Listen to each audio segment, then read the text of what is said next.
Dia memberikan nyawanya untuk pria yang bahkan tidak sudi menatap matanya. Inilah kisah tentang kebaikan yang terlambat disadari. Amara, 28 teh istri yang lembut, mantan wanita karir yang berhenti demi suami. Wajahnya lelah tapi selalu berusaha tersenyum. Dimas, 32 teh suami sukses, egois, temperamental, merasa nafkah materi sudah cukup. Ibu Ratna, 55 teh ibu Dimas, mertua yang manipulatif dan tidak pernah puas. Maya, 26 teh rekan kerja Dimas, simbol wanita karir yang sempurna di mata Dimas. Amara telah memberikan segalanya, karirnya, tabungannya, hingga ginjalnya untuk keluarga ini. Namun, Dimas hanya melihat kekurangan kecil di rumah. Puncaknya adalah ketika Amara jatuh sakit parah namun tetap memaksakan diri melayani acara syukuran kenaikan jabatan Dimas, di mana ia justru dipermalukan di depan umum. Suara denting piring, suara tumisan, jam berdetak keras. Amara bergumam sendiri, tangan sibuk memotong sayur. Jahe merah buat tenggorokan Mas Dimas, sup ayam kesukaannya. Ah, kemeja birunya sudah disetrika belum ya? Amara berlari kecil ke ruang setrika, lalu kembali ke dapur. Wajahnya pucat, sesekali memegang pinggangnya yang sakit.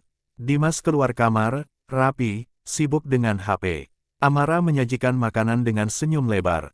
Amara, Mas, sarapan dulu. Aku buatkan sup ayam kampung, biar flu kamu reda.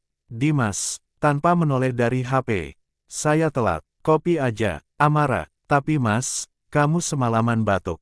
Sedikit saja ya, aku bangun jam 3 pagi buat milih ayam yang segar di pasar.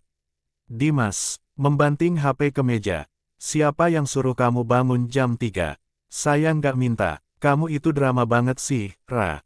Cuma masak sup aja kayak abis bangun candi. Minggir, kopi saya mana? Amara, suara bergetar. Ini, Mas, panasnya pas, gulanya setengah sendok seperti biasa.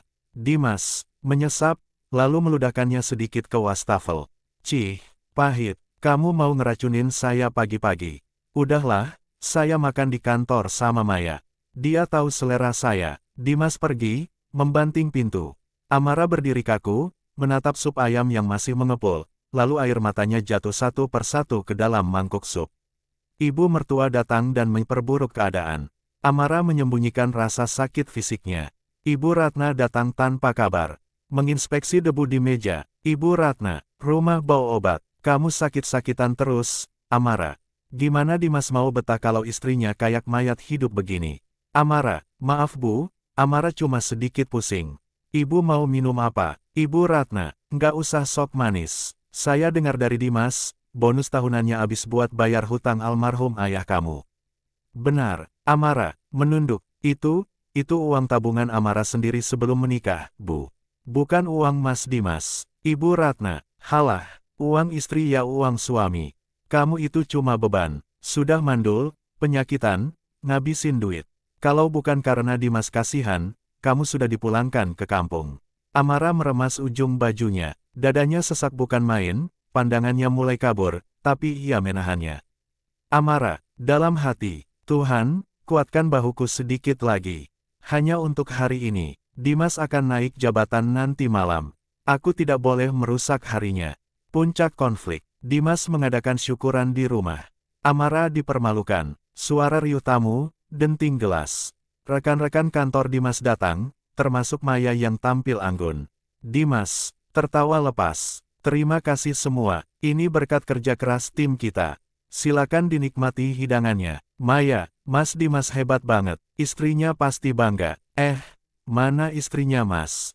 Kok nggak kelihatan? Dimas, wajah berubah masam. Dia, biasalah, orang rumahan. Paling di belakang. Amara keluar dari dapur membawa nampan besar berisi hidangan utama. Wajahnya sangat pucat, keringat dingin bercucuran. Bajunya sederhana, kena noda minyak sedikit karena memasak sendirian untuk 20 orang. Amara, silakan, ini rendang spesial resep keluarga. Tiba-tiba tangan Amara lemas, nampan terjatuh. Prang, kuah santan tumpah mengenai sepatu mahal Maya. Maya, panas, sepatu gue. Dimas, meledak marah, menyeret tangan Amara kasar ke sudut ruangan. Kamu ini becus ngapain sih? Bikin malu saya aja. Lihat Maya, dia tamu kehormatan. Amara, menahan sakit luar biasa di perutnya. Maaf mas, kepalaku sakit sekali, pandanganku gelap. Dimas, alasan, bilang aja kamu iri sama Maya kan. Kamu sengaja nyiram dia kan. Masuk kamar, jangan keluar sampai semua tamu pulang. Kamu merusak malam saya. Amara menangis tanpa suara, berjalan terlatih ke kamar. Di balik pintu yang tertutup, ia ambruk. Hidungnya mimisan deras. Penemuan fakta, penyesalan, dan ending yang tragis. Pesta usai. Sepi. Dimas masuk kamar dengan marah, tapi melihat Amara tergeletak di lantai, tidak sadarkan diri. Dimas, Amara, nggak usah akting pingsan ya. Bangun. Dimas mengguncang tubuh Amara. Dingin. Dimas mulai panik.